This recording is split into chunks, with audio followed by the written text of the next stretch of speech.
Hi, இது வந்து ஈதுக்கு முதல் நாள் எடுத்த vlog. முதல் நாள் வந்து நானும் என் பையன் ஹஸ்பண்ட் எல்லாம் மருதாணிலாம் வச்சுக்கிட்டோம். என்னதான் டிசைன் போட்டாலும் இந்த டிசைனுக்கு ஈடினே கிடையாது. அவ்வளோ அழகா இருக்கும் நம்மளுக்கு.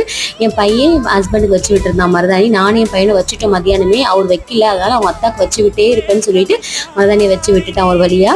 அதுக்கப்புறம் முதல் நாளே வந்து இதுக்கு தேவையான ப்ரிப்பரேஷன்லாம் பண்ணியாச்சு. அதாவது காலை ரொட்டி சொல்லலாம் டிசைட் பண்ணியிருந்தேன். அதனால ரொட்டிக்கு மாவு பிணைஞ்சு வச்சு பேடா போட்டு வச்சாச்சு. அதுக்கப்புறம் குலாப் ஜாமுன் செஞ்சு வச்சுட்டேன். நான் வந்து குலாப் ஜாமுன் வந்து இதுதான் ஃபர்ஸ்ட் டைம் செய்கிறேன். எங்கள் அம்மா செஞ்சுருக்காங்க, எங்கள் நாத்தனாருங்களாம் செஞ்சுருக்காங்க. ஆனால் நான் இதுதான் ஃபஸ்ட் டைம் செய்கிறேன். ஆனால் ஃபஸ்ட் டைம் செய்யும்போது சூப்பராக வந்துச்சு. இந்த கிரெடிட்லாம் என் நாத்தனாருக்கு தான் போய் சேரணும். ஏன்னா அவங்க சொன்ன அதே மெத்தடில் தான் நான் பண்ணேன். சூப்பராக வந்துருந்துச்சு. இந்த ரெசிபி வந்து நான் உங்களுக்கு அடுத்தடுத்த வீடியோவில் நான் அப்லோட் பண்ணுறேன். இந்த வேலைகளெல்லாம் முடிக்க ஆல்மோஸ்ட் 2:30 கிட்ட ஆயிடுச்சு. சரி, காலை 6 மணிக்கு எந்திரிச்சு பணியாரம் செய்ய போகிறோம்னு சொல்லிட்டு அதுக்கான மாவையும் பிணைஞ்சு வச்சுட்டு நான் தூங்கும்போது 3 o'clock ஆயிடுச்சு. அதுக்கப்புறம் மறுபடியும் 6 o'clock எழுந்துச்சு மறுபடியும் வேலைகளை பார்க்க ஸ்டார்ட் பண்ணிட்டேன். அதெல்லாம் உங்களுக்கு அடுத்தடுத்த வீடியோவில் அப்லோட் பண்ணுறேன்.